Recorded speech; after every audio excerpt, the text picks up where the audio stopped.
Fungsi dan peran teknologi dalam bimbingan konseling. Sekedar.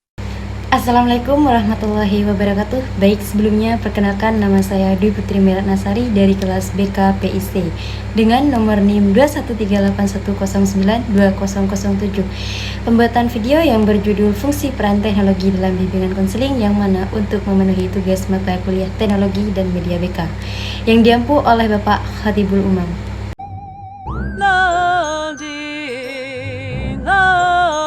Langsung saja kita bahas fungsi teknologi informasi dalam bimbingan dan konseling. Teknologi dalam bimbingan dan konseling memiliki beberapa fungsi, terutama pada komputer dan internet, yaitu yang diantaranya yang pertama, mempermudah konselor dalam menyusun, mencari, dan juga mengolah data. Dan yang kedua, yaitu menjaga kerahasiaan suatu data. Karena dengan teknologi memungkinkan untuk kita menguncinya dan tidak sembarangan orang dapat mengaksesnya. Dan yang ketiga, yaitu membantu individu maupun kelompok untuk dapat berkomunikasi dengan lebih mudah dan relatif murah dalam pelaksanaan konseling. Dan yang keempat, yaitu memberikan kesempatan kepada individu untuk berkomunikasi. Untuk berkomunikasi lebih baik dengan menggunakan informasi yang mereka terima tanpa perlu mereka bertemu secara fisik. Dan yang kelima, yaitu menjadikan teknologi informasi sebagai alat dalam suatu program kegiatan sehingga kegiatan tersebut lebih teratur dan terstruktur.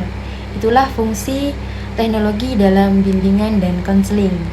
Kita lanjut ke peran teknologi dalam bimbingan dan konseling. Baik, kita lanjut pada peranan teknologi informasi dalam bimbingan dan konseling. Seperti yang kita ketahui bahwa saat ini bimbingan konseling belum tentu dikatakan materi, sehingga tidak semua sekolah di Indonesia memberikan jam yang cukup untuk materi bimbingan konseling ini karena berbagai alasan. Dengan demikian, apakah dengan tidak tersedianya waktu yang cukup dengan guru BK akan berhasil? Siapapun pasti akan menjawab tidak. Oleh karena itu, peranan teknologi informasi ini bisa menjawab kekurangan waktu tersebut. Aplikasi teknologi informasi ini dalam bimbingan konseling adalah memberikan informasi kepada klien tentang apa yang dibutuhkannya. Selain itu, sarana yang diberikan oleh teknologi informasi itu sendiri memungkinkan antar pribadi atau kelompok yang satu dengan pribadi atau kelompok lainnya dapat bertukar pikiran.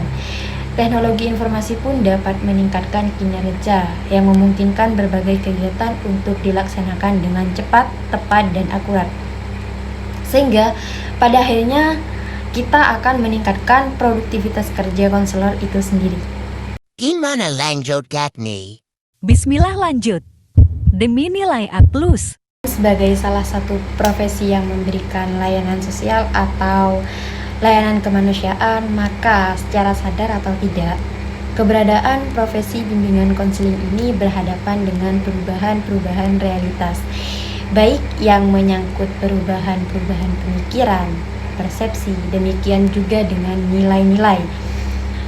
Perubahan yang terus-menerus terjadi dalam kehidupan mendorong konselor untuk mengembangkan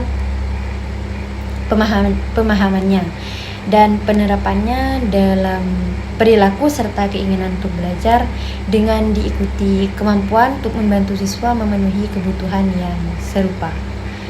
Jadi, layanan bimbingan dan konseling ini menjadi sangat penting karena langsung berhubungan dengan siswa. Jadi, hubungan ini tentunya akan semakin berkembang pada hubungan siswa dengan siswa lain, guru, dan karyawan, serta orang tua, bahkan teman-teman lain di rumah. Dan selanjutnya, bagaimana sih pengaruhnya pembelajarannya di sekolah? Yaitu dengan cara bersosialisasi dengan teman, saudara, baik di sekolah dan di rumah. Dan tentu saja dengan bisa menggunakan prestasinya di bidang akademik dan non-akademik. Ada Logi, Ada Sayang Ada. Dukungan layanan ini dapat diperoleh dari tersedianya data yang akurat, yang sepertinya untuk saat ini sangat tepat apabila data tersebut didapatkan dari sistem komputasi.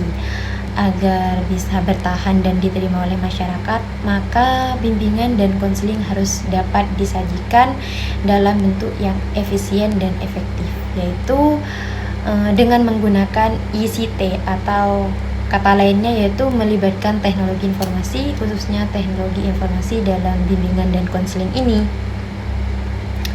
Jadi penggunaan ICT dalam konseling itu mengarah pada pengembangan media konseling. Selain dapat dilakukan melalui secara tatap muka, konseling juga dapat dilakukan secara jarak jauh. Dan beberapa itu diantaranya contohnya ya, yaitu konseling melalui telepon. Dan contoh yang kedua yaitu konseling yang dibantu oleh komputer. Dan yang ketiga yaitu konseling melalui internet. Gitu doang, gitu doang.